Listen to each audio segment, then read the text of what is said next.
Ashley Ohal, and this is for Public Speaking with Professor Torres. I'd now like my audience to introduce themselves. I'm Carl. I'm Barbara. I'm Manuela. I'm Delaney. I'm Marissa. I'm Catalina. According to Andrew Marzal, a reporter from commondreams.org, in 2011, coral reefs were on course to become the first ecosystem that human activity would eliminate entirely from Earth. This information is devastating for me to learn, as I've grown up near the beach and appreciate the ocean and all of its animals and everything they do for people. As a result of human errors, the coral reefs are dying off, and the scientists are attempting to reverse the problem. In discussing the coral reefs, we will identify what they do for others and what is being done to them through three important questions. So first, why are these ecosystems so important? Although they make up the smallest portion of the ocean, they hold the majority of marine life. According to the NOAA, coral reefs have many mutualistic relationships. When you hear this, you might think of Nemo and his sea anemone. While Nemo provides nutrients for the anemone provides Nemo a home.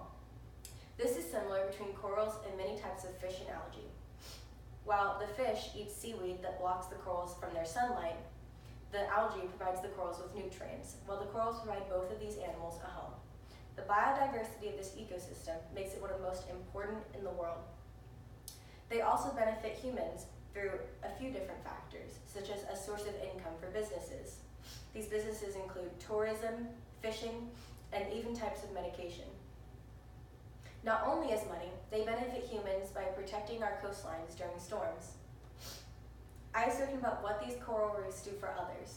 Now, I will tell you what is being done to them. So secondly, what is causing these reefs to die? There are two main diseases causing coral reefs to die off. The first is called coral bleaching. According to David Klings, a conservation biologist from the nonprofit Manga Bay, coral bleaching is caused by the corals being under stress. This stress is caused by ocean warming.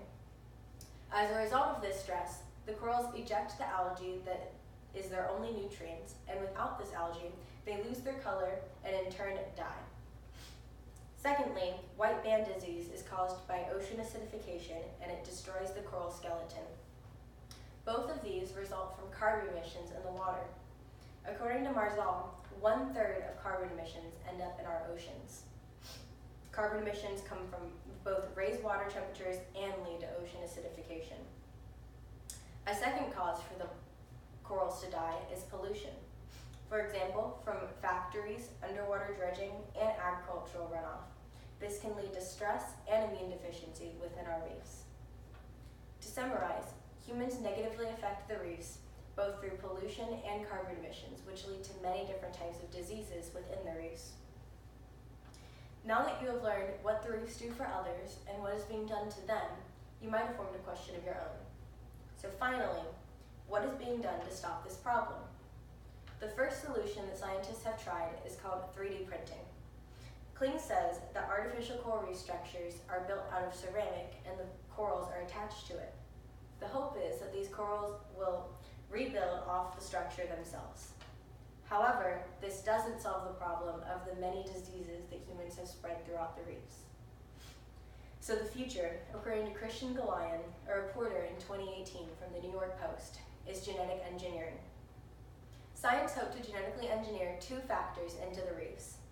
The first is a stronger immune system. Reefs with stronger immune systems can fight off the diseases caused by human pollution. Secondly, reefs found to thrive in warm waters can survive both the rising water temperature and therefore coral bleaching. In the meantime, scientists encourage water communities to do their part by starting coral nurseries and limiting pollution. By doing these, we can stop the problem at its core. I have provided this information to spread the word on the severity of this issue. Reefs are important to not only the ocean, but to the world. Humans have caused destruction to these reefs, and now humans must fix it before the reefs disappear entirely. Thank you.